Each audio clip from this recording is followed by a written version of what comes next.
Last செக்மெண்ட்டில் நம்ம பார்த்தது பார்ஷியல் ஃபங்க்ஷன்ஸு. இப்போ நம்ம பார்க்க போகிறது வந்து ரிகர்சிவ் ஃபங்க்ஷன்ஸ். இந்த ரிகர்சிவ் ஃபங்க்ஷன்னா a function can call a function itself. அதுதான் ரிகர்சிவ் அப்படின்னு சொல்லுவோம். Recursion is a programming technique where the function call itself repeatedly to solve a problem. அதுதான் ரிகர்சிவ் அப்படின்னு சொல்லுவோம், ரிகர்ஷன் அப்படின்னு சொல்லுவோம். ஓகே, ரிகர்ஷன் அப்படின்னு சொல்லுவோம். ஸோ இட்ஸ் வெரி சிம்பிள், நல்லா ரொம்ப இம்பார்ட்டண்ட்டாக இருக்கும், தெரிஞ்சுக்கோங்க. இப்போ console dot log of math dot power of which takes two values, no 2,3 அப்படின்னு நான் கொடுக்குறேன்.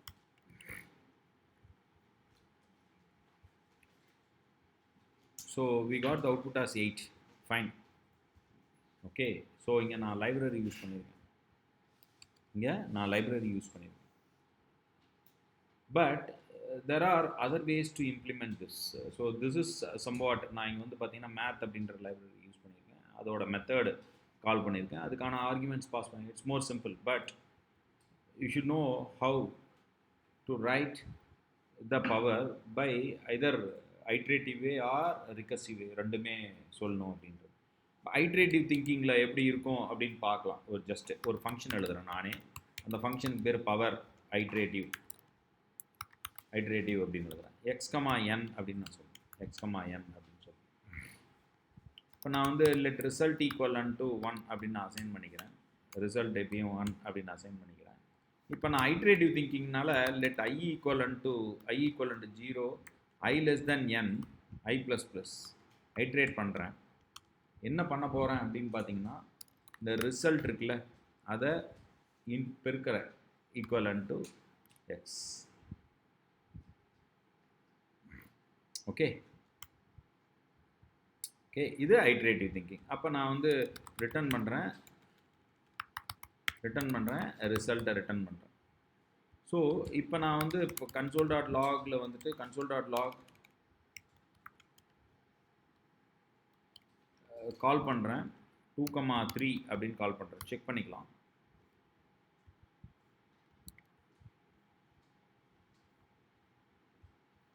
ஸோ 8 கிடச்சிருச்சு. This is by math dot power, this is by iterative thinking. Iterative திங்கிங்கில் நான் எப்படி ஒர்க் பண்ணியிருக்கேன் அப்படின்றத நான் சொல்லுவேன். ஸோ த நெக்ஸ்ட் இம்ப்ளிமெண்டேஷன் என்ன அப்படின்னு பார்த்தீங்கன்னா, நம்ம ரிகர்சிவ் திங்கிங் அப்படின்னு சொல்லக்கூடிய ஒரு விஷயம். ரிகர்சிவ் அப்படின்றது ஒரு விஷயம். ஸோ இப்போ பவர் ஆஃப் n எப்படி ஒர்க் பண்ணுறோம் அப்படின்னு பார்த்தீங்கன்னா, n வந்து ஈக்குவல் டு 1 அப்போ எக்ஸை ரிட்டர்ன் பண்ணு. n ஈக்குவல் டு 1 அப்போ என்ன பண்ணுறேன், எக்ஸை ரிட்டர்ன் பண்ணு. இப்போ n வந்து which is not equal to 1 அப்போ என்னன்னா x into power of x, n-1 சொல்லு அப்படின்னு சொல்கிறேன். Mathematically 2 to the power of 3 can be written as 2 into 2 to the power of 3 minus 1. கரெக்டா? 2 to the power of 3 எப்படி எழுதுவோம்? 2 into 2 to the power of 2. அப்போ 2 to the power of 2 என்ன? 2 into 4 8. அதே தான் இங்கே ஸ்டேட்மெண்ட், அந்த மேத்தமெட்டிக்கல் டிரான்ஸ்ஃபர்மேஷன் தான் இங்கே எழுதுகிறோம். 2 into 2 to the power of n-1. வேற ஒன்றும் கிடையாது இந்த இடத்துல, அதுதான் நடக்குது. அதுதான் ரிகர்சிவ் அப்படின்னு சொல்கிறோம். That is recursive. Mathematically recursive is nothing but 2 into 2 to the power of 3. 2 power 4 வந்து 2 into 2 to the power of 3 தான் சொல்லுவோம். 2 to the power of 3 8, 8 into 2 16. அப்போ 2 to the power of 4ன்றது 16 தானே, அதுதான் ரிகர்ஷன், வேற ஒன்றும் இல்லை. So how we are going to write அப்படின்றது தான் மேத்தமெட்டிக்கலாக இருக்கக்கூடிய ஒரு விஷயத்தை தான் இங்கே 2 into 2 to the power of n-1 எழுதுகிறேன். So it will be keep on until the n became 1. n 1 ஆகிற வரலையும் என்ன பண்ணும், இது வந்து கால் பண்ணிக்கிட்டே இருக்கும். இந்த ஃபங்க்ஷனை கால் பண்ணிக்கிட்டே இருக்கும். ஒன்ஸ் n வேல்யூ 1 வந்துருச்சு அப்படின்னா எக்ஸிட் ஆகி வெளியே போயிடும். So this is the step. இதுதான் என்னன்னு சொல்கிறேன் ரிகர்ஷன் அப்படின்னு சொல்லக்கூடிய ஒரு விஷயம். ஸோ இதையே நான் இங்கே எழுதுகிறேன். இந்த மோடு எழுதுனது வந்து பார்த்தீங்கன்னா ஐட்ரேட்டிவ் மோடில் எழுதியிருக்கேன். மேத்தமெட்டிக்கலாக உங்களுக்கு ரிகர்ஷன்னா என்ன அப்படின்னு சொல்லியிருக்கேன். 2 to the power of 3 அப்படின்னு சொன்னாவே 2 into 2 to the power of 3 கொடுக்குறேன். 2 to the power of 3 அப்படின்றது என்ன, which is equal to 2 into 2 to the power of 2 minus 1. 2 into 2 to the power of 2 minus 3 அதுதான் வரும், வேற ஒன்றும் கிடையாது. ஓகே, இப்போது நான் வந்து ஒரு ஃபங்க்ஷன் எழுதுகிறேன். அந்த ஃபங்க்ஷன் வந்து பார்த்தீங்கன்னா பவர் ரிகர்சிவ். இங்கேயும் எக்ஸ் கமா என் தான் வாங்குறேன். இங்கேயும் எக்ஸ் கமா என் தான் வாங்குறேன். இப்போ நான் என்ன சொல்லியிருந்தேன், இஃப் எக்ஸு இப்போ என் ஈக்குவலண்ட் டு 1 இருந்துச்சுன்னா எக்ஸை ரிட்டர்ன் பண்ணிடுறேன். கரெக்டாக? அதுதான் நம்ம இந்த கிராஃபில் பார்த்தோம். என் ஈக்குவலண்ட் 1 ரிட்டர்ன் எக்ஸு. ரைட்டா?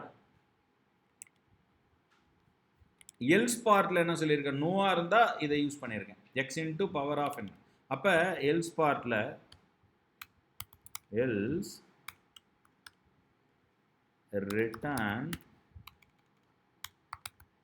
return x into power underscore recursive.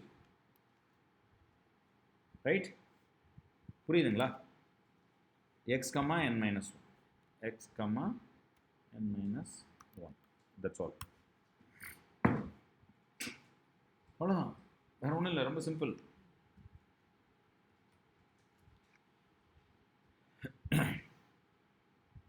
புரியுதுங்களா?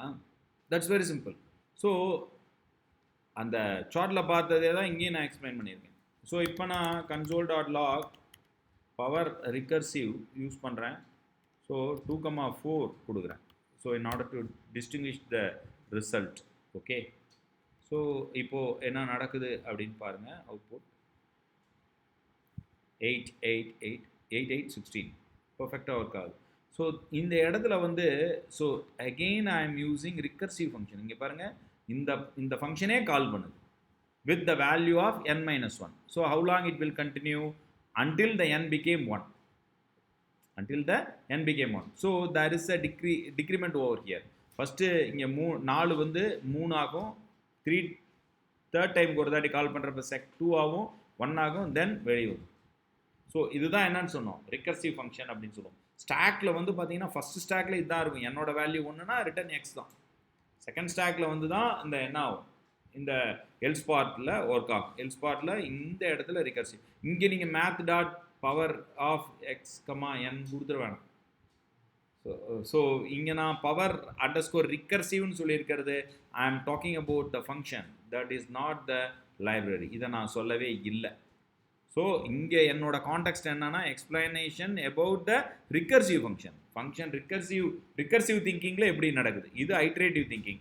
ஐட்ரேட்டிவ் திங்கிங் வந்து பார்த்தீங்கன்னா இங்கே வந்து பார்த்தீங்கன்னா கொஞ்சம் ஒவ்வொரு வேல்யூவாக எடுத்து செக் பண்ணும். பட் இங்கே வந்து பார்த்தீங்கன்னா என்ன ஆகும், function can call the function it self. அதுதான் வந்து என்னன்னு சொல்கிறோம், ரிகர்ஷன் அப்படின்னு சொல்கிறோம். Hope you understand. You can do it for the ஃபேக்டோரியல்ஸ் பார்க்கலாம். இன்னும் நிறைய விஷயங்கள் ரிகர்சிவில் பண்ண முடியும். ரைட்? புரியுதுங்களா? ஓகே. ஸோ பார்ஷியல் ஃபங்க்ஷனை தொடர்ந்து இது ரிகர்சிவ் ஃபங்க்ஷன் ஸ்டாக்.